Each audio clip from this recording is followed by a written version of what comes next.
एक राज्य में एक राजा और एक रानी रहते थे जिनकी 4 संतानें थीं।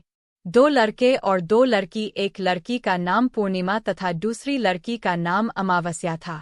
पूर्णिमा घर के कामों में निपुण थी और घर का पूरा काम करती थी और भगवान की पूजा अर्चना भी किया करती थी। इसके अतिरिक्त वह गौ माता की सेवा भी किया करती थी। और उसकी दूसरी बहन अमावस्या न ही घर का कोई काम करती थी न ही। दोनों बहनों में से एक धार्मिक रीति रिवाजों में बहुत आगे थी और एक का इन सब में मन नहीं लगता था। बड़ी बहन सभी रीति रिवाज मन लगाकर करती थी, पर छोटी आनाकानी करके करती थी।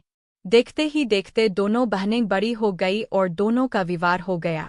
दोनों ही बहनें शरद पूर्णिमा का व्रत करती थी, लेकिन छोटी के सभी धार्मिक कार्य अधूरे ही होते थे।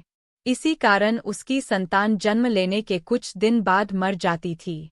दुखी होकर उसने एक महात्मा से इसका कारण पूछा।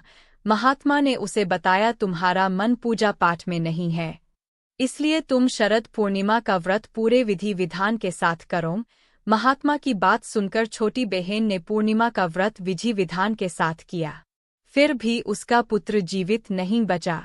उसने अपनी मरी हुई संतान को एक चौकी पर लिटा दिया और अपनी बहन को घर में बुलाया और अनदेखा कर बहन को उस चौकी पर ही बैठने कहा।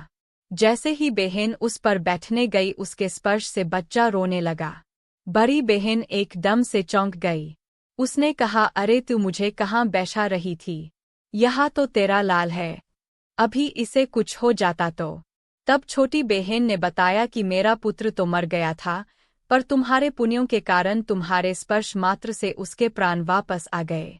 उसके बाद से प्रति वर्ष सभी गांव वासियों ने शरद पूर्णिमा का व्रत पूरे विधि विधान के साथ करना शुरू कर दिया। पूर्णिमा और अमावस्या का क्या अर्थ है?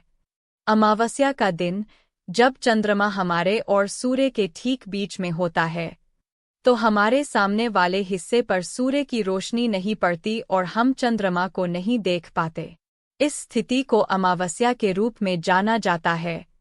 पूर्णिमा, जब चंद्रमा पूर्ण डिस्क के रूप में दिखाई देता है, तो हमारे सामने वाला पूरा भाग प्रकाशित होता है और इसे पूर्णिमा कहा जाता है।